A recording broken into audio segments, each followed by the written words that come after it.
And joining me now is Republican Senator Tom Cotton of Arkansas. Senator Cotton, welcome back to Meet the Press. Thank you, Kristen, for having me on. Thank you so much for being here. Let's start with this devastating news, the discovery of 6 bodies, hostages, including Israeli-American Hersh Goldberg Poland. Everyone, I think, feels heartbroken this morning, the entire nation and, frankly, world mourning these deaths. What is your reaction, Senator, and what do you think this will mean for hostage negotiations? Well, it's terribly sad news that Hamas executed these 6 hostages in cold blood, apparently shot them in the head shortly before they might have been rescued by Israeli Defense Forces. My heart goes out to all the families, especially Hersh Goldberg Poland's family, our fellow American. There are other fellow Americans still to be accounted for. But I think we should note that these hostages were discovered in the tunnels under Rafah.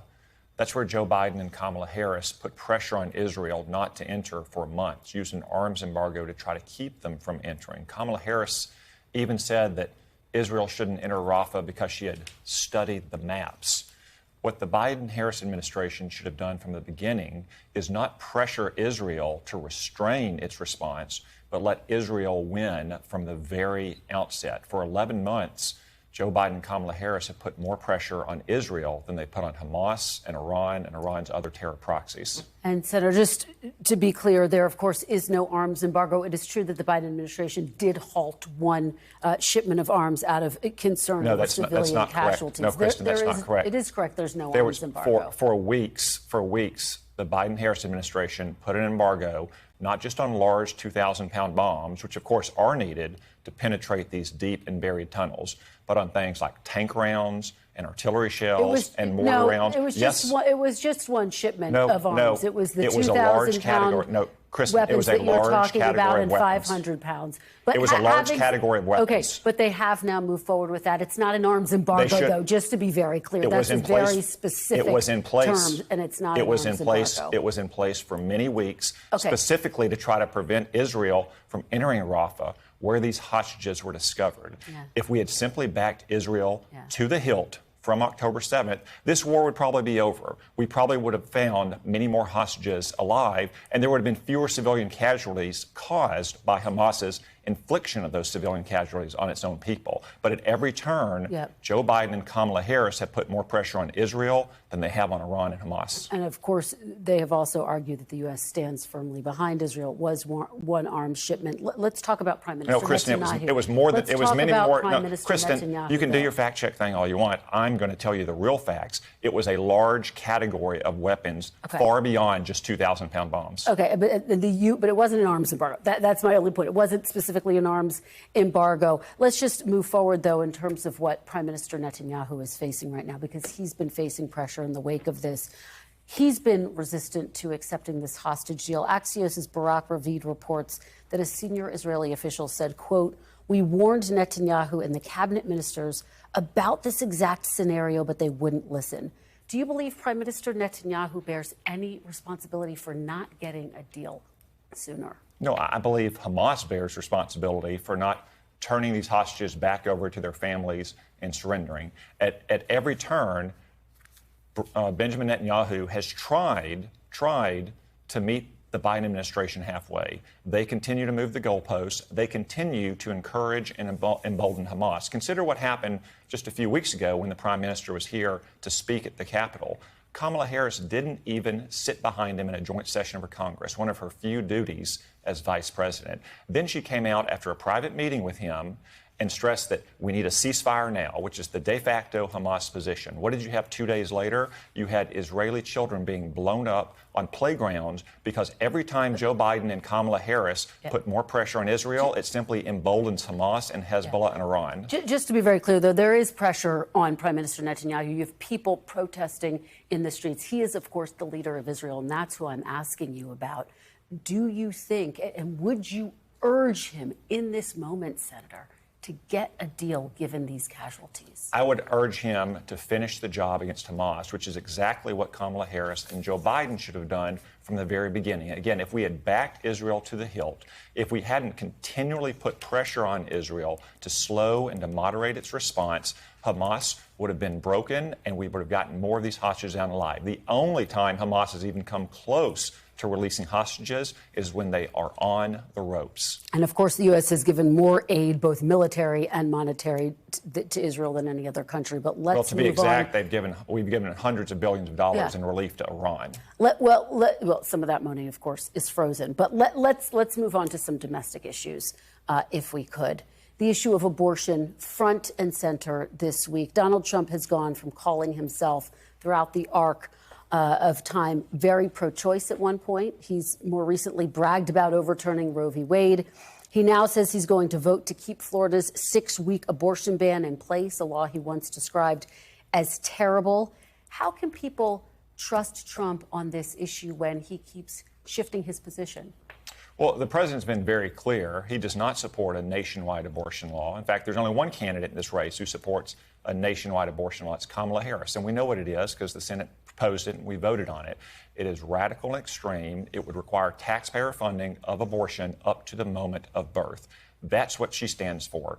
She's the only one in this race calling for a nationwide abortion law, something that is wildly unpopular. Just to be clear, the bill you're talking to requires that there be exceptions for health through the end of pregnancy, not that all abortions be legal in all cases. But President Trump has said he supports exceptions when a woman's health is at risk, when she's been raped or been the victim of incest. And the vast majority of Americans support those as well. But this law is radical. It would overturn 50 years of precedent and require taxpayer funding for abortion, even in these cases. Well, taxpayer funding for abortion is currently, of course, illegal under the Hyde Amendment. And just to be clear, abortions later in pregnancy, 21 weeks and after, are extremely rare. Well, if they're so rare, in the case of a health emergency. If they're so rare, why won't Kamala Harris say, then fine, we shouldn't allow them with those exceptions? Because of the concern for health emergencies. But if you have those exceptions, Kristen, if you have those exceptions, it will account for those rare health emergencies.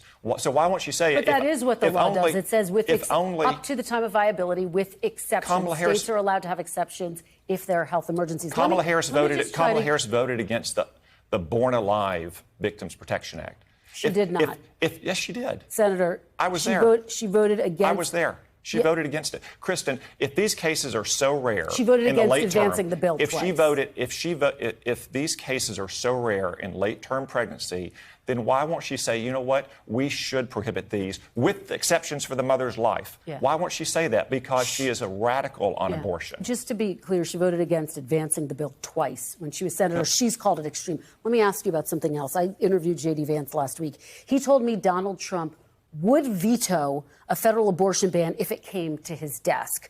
Now Trump is not committing to that. Do you think he would sign that veto if it came to his desk? Well, Kristen, I think it's a hypothetical first off. We both know there's not going to be 60 votes in the Senate anytime soon for either party's preferred or centrist position on abortion, whether it's the radical position that Democrats have or the pro-life position that most Republicans have. So I think it's a hypothetical question. But President Trump has been consistent, is that there's not going to be a nationwide abortion law while he's president. He appointed 3 justices who reversed Roe v. Wade, which was wrongly decided, which even liberal scholars acknowledged was poorly reasoned, and returned this question to where it had rested for 170 years, which is the American people making choices through their elected representatives at their states. States are going to have different kinds of laws. Donald Trump has acknowledged that. I hear you're saying that former President Trump has been consistent, but as we showed, he's actually pivoted quite a bit on this issue. But J.D. Vance was very clear. He said that Donald Trump would veto a nationwide ban. And I guess the question is, why can't Trump be clear with people about where he stands? Are you clear? I know you're saying it's a hypothetical. Kristen, he but has are you been clear clear about what he would do? He has been clear that there will not be a nationwide abortion law when he's president. He has been perfectly consistent on that. Now, Kamala Harris, to her credit, she's been consistent and not tried to hide her radical position on abortion. It's the only position she hasn't tried to hide over the last 6 weeks, like her position on decriminalizing illegal immigration or banning gas-powered cars or banning fracking. Abortion is the one issue on which she hasn't tried to hide her position from the American people in this election. I'm going to talk to Congressman Marcano about all of that coming up. But let's stick with Donald Trump. His big announcement on IVF this week. He said Thursday he wants the government to pay for or force insurance companies to cover IVF. Is that something you would support, Senator? Well, all Republicans to my knowledge, support IVF in the Congress, and there's no state that prohibits or regulates IVF in a way that makes it inaccessible. It is expensive for many couples. I understand that. So it's something I'm open to, that most Republicans would be open to. I think we'd have to evaluate the fiscal impact, whether the taxpayer can afford to pay for this, what impact it would have on premiums. But in principle, supporting couples who are trying to use IVF or other fertility treatments, I don't think is something that's controversial at all. Well, 2 months ago, you voted against a Senate bill that would have protected and expand IVF access, and it would have mandated that some coverage was covered by health insurance plans. If that bill came back to the floor, would you now support it? Is that what you're saying? You mean Chuck Schumer's ridiculous messaging bill? So no. That requires fertility treatment for men who think they're women? That was slapped together in the summer in which he slapped together a bunch of other bills. It's a bill that also would have protected and expanded IVF access. Chuck Schumer has spent all summer. Chuck Schumer's been all summer long slapping together ridiculous bills that he thinks are going to help his liberal incumbent senators face off in their re-elections. Just very quickly, do you know where this money would come from to cover IVF? Because in 2022, some $8 billion were paid by. Well, no, again, that's why I say we'd have to evaluate any specific legislation. So you wouldn't support taxpayer dollars. I'd have to evaluate any specific legislation as I would on any legislation. So you're still undecided on where you stand on this government-funded IVF plan. Well, I certainly support couples having access to IVF, and it's not even a controversial issue in any of the 50 states. All right, let me ask you about another one of the big headlines this week, Donald Trump's visit to Arlington National Cemetery. You've been talking about this. He attended a wreath-laying ceremony, obviously, for the 13 service members who were killed during the U.S. withdrawal from Afghanistan. He was invited by those family members, important to say that. He also had campaign staffers with him. Photos, videos were posted on a campaign site. Taking campaign photos and videos at grave sites is forbidden under federal law.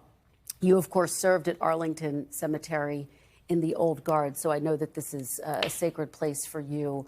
Bottom line, though, I guess, Senator, is it ever appropriate to make campaign content at military grave sites? He didn't take campaign photos there. These families, Gold Star families, whose children died because of Joe Biden and Kamala Harris's incompetence, invited him to the cemetery, and they asked him to take those photos because, as they told me yesterday when I spoke to Kelly Barnett and Darren Hoover, the parents of Taylor Hoover, who has Arkansas ties, they don't get to go to the beach on Labor Day. They don't get to have barbecues. This is their one chance to have a memory of their children, to commemorate their service and to honor their sacrifice. They wanted President Trump there. They wanted to take those photos.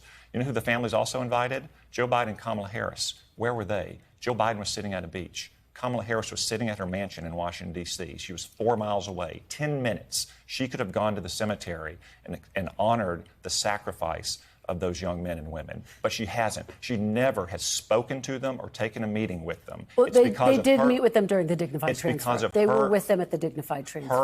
Her and Joe Biden's incompetence that those 13 Americans were killed in Afghanistan. Well, not everyone obviously was pleased with this visit. And again, just the law says memorial services and ceremonies at Army, national, military cemeteries will not include partisan political activities. And it didn't, Chris. President Trump wasn't wearing a red... It was posted on a campaign site, though. He wasn't wearing a red MAGA hat. I understand. He didn't have a Trump hat. It was posted on the just Trump like Joe TikTok Biden, just like Joe Biden has posted content of himself in the cemetery or in other cemeteries. He wasn't with campaign or a dignified staffers. Transfer. Yeah. They're all American citizens. They have a right to go there and to honor the sacrifice of those 13 Americans who Joe Biden and Kamala Harris sent to their death. Let me ask you about what we're hearing from another family. The family of Master Sergeant Andrew Marcano. He was a Green Beret. His family was concerned that his grave was actually shown in a photo that was posted on social media. A statement from the Marcanos' sister, Michelle, said, quote, "We hope that those visiting this sacred site understand that these were real people who sacrificed our freedom and that they are honored and respected accordingly." Did the Trump campaign fail to honor her wishes, their wishes? No, Kristen, they honored the wishes of the 13 families whose children died at Abbey Gate. Those families wanted the photos. They told me yesterday that they specifically asked President Trump for the photos. Obviously, headstones at Arlington are close to each other. And when you take a photo of your loved one, when you take a photo of your loved one, then other headstones are going to be present as well. Frankly, I think it's pretty disappointing that the New York Times went and found a family whose headstone was featured in that photograph of another Gold Star family, and then went to them to try to embarrass the Gold Star families who wanted President Trump. Very quickly, have you had any conversations with former President Trump about joining his administration should he win? All we're talking about is making sure that he does win and that we elect Republican majorities in the Congress so we can begin to reverse some of the damage that Joe Biden and Kamala Harris have caused. All right, Senator Tom Cotton, thank you so much for being here this morning on this Labor Day. Hope you get some time with family. Really appreciate it. Thanks for watching. Stay updated about breaking news and top stories on the NBC News app or follow us on social media.